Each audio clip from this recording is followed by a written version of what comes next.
It is very easy to English speakers that language changes over time.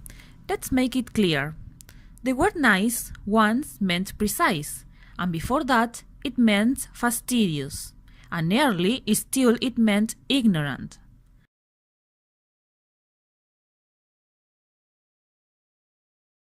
Speakers innovate, sometimes spontaneously, but more often by imitating speakers from other communities. If their innovations are adopted by another and diffused through their local community and beyond into other communities, then linguistic change is the result. Language varies in three major ways: over time, in physical space, and socially. Language change has its origin in spatial and social variation.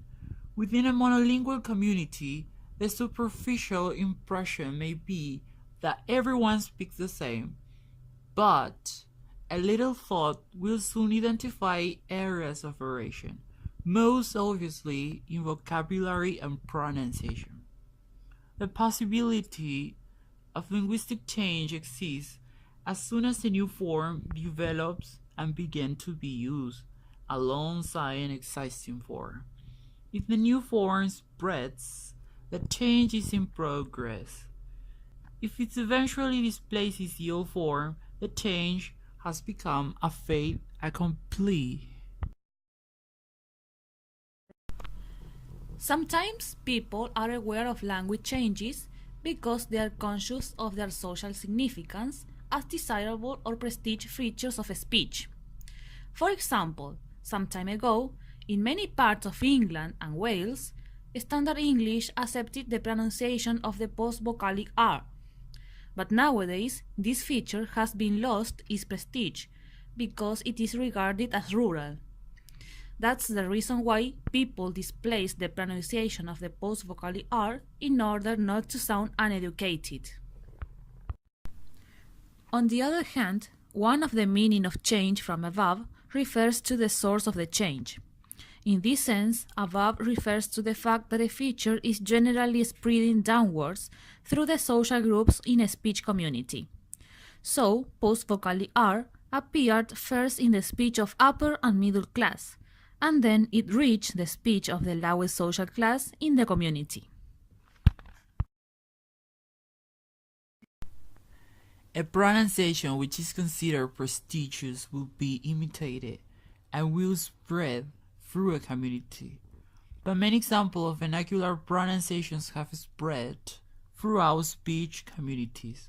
For example, in a little island called Martha's Vineyard that has recently been invaded by more immigrants and summer tourists, the pronunciation of a centralized vowel has been imposed. So, not all people are conscious of their linguistic changes, taking into account the prestigious form. For example, although vowel centralization is not an overtly prestigious sound in USA speech, on Martha's Vineyard, it was clear that people consciously valued a speech feature. The spread of centralized vowel illustrates how a vernacular feature can acquire social significance and spread through a community. When a new language emerges as a result of contact between people who speak different dialects come into contact in monolingual communities, a new dialect or a variety emerges. This language change process is called koinization, and the result is a koine, a variety which is the result of dialect contact. The koine will typically have some features from each of the contributing dialects, with most features typically coming from the dialect of the largest group of speakers. One of the most linguistic processes associated with koines is the simplification of different features or categories. Where two groups of speakers from different dialect areas come together, the simpler forms will usually win out. For example, between the grammatical structures he was swimming and they were swimming, most dialect speakers don't make that distinction, and they just say they was swimming, because using only was is simpler than changing from was to were. However, social factors are relevant since people tend to accommodate to the speech of others if they like, respect, or admire them. So, they was swimming will only survive if the group of people who uses this form belong to an admired and respected group in a community. Otherwise, if the form they was swimming becomes associated with lack of education, it will disappear.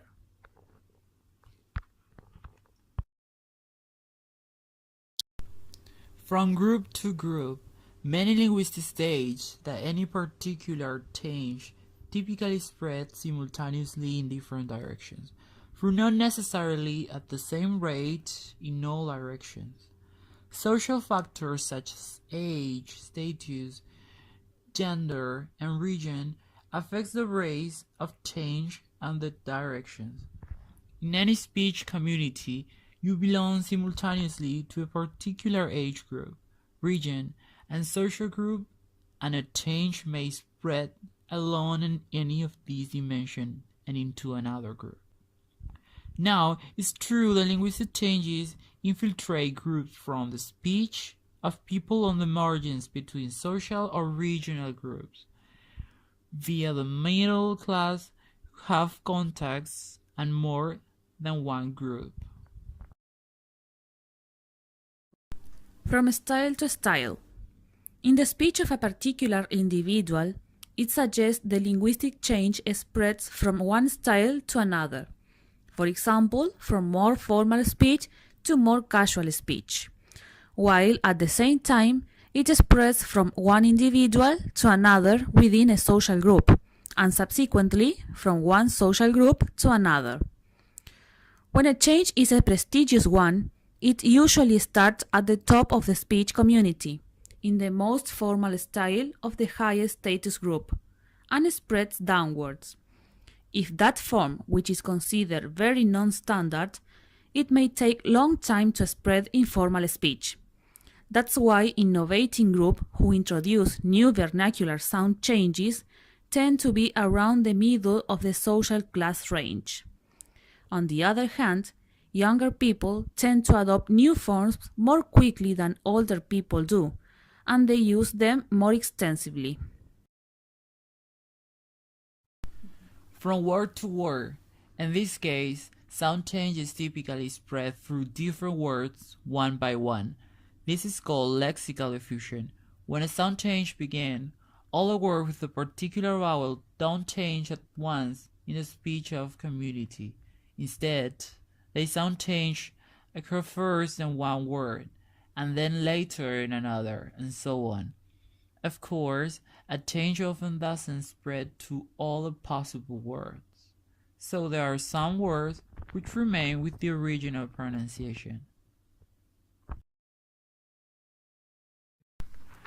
Dictionaries, which provide the date when a form was first noted, can assist in tracing changes in vocabulary over time. But where do they start and how do they spread? Why do some instances of variation become the source of change while other variations don't? Why do some changes spread and others die out? To begin to answer these questions, we need to consider the social factors which affect language use. Social status. Members of a group with most social status, for example, tend to introduce changes into a speech community from neighboring communities, which have greater status and prestige in their eyes. Middle-class speakers introduce the changes. Lower-class men, in particular, often adopt speech forms from nearby local workers to express solidarity, rather than status and prestige. Interestingly, it's not the people at the bottom of the social heap who tend to innovate in this way, but rather those in the middle of the pile.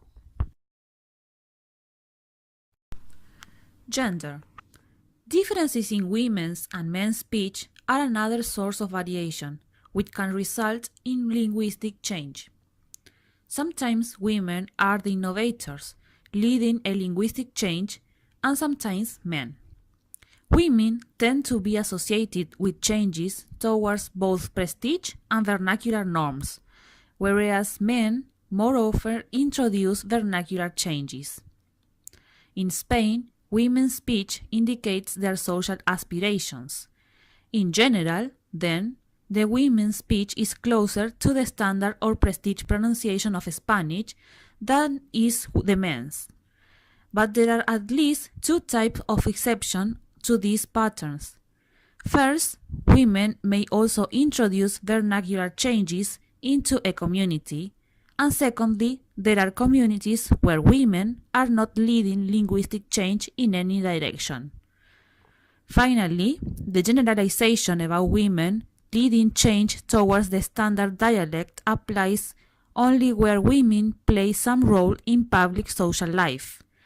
In Iran and India, for instance, it has been found that Muslim women's speech doesn't follow the Western pattern. In these places, the status of women is relatively fixed and there is no motivation for them to lead linguistic change. Interaction. Interaction and context between people is crucial in providing the channel for linguistic change. Linguistic change generally progresses most slowly in tightly knit communities which have little contact with the outside world.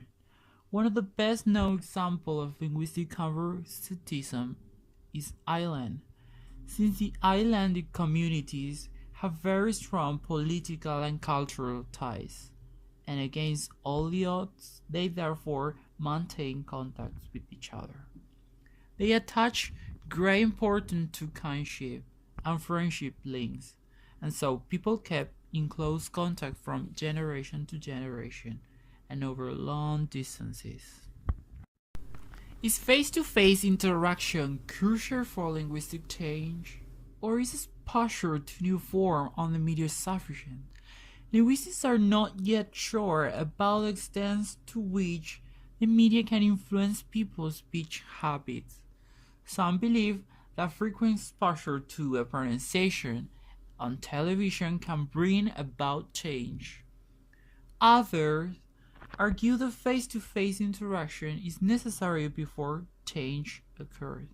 A popular compromise is the view that the media can soften listeners up by exposing them to new form in the speech of admired pop star TV personality.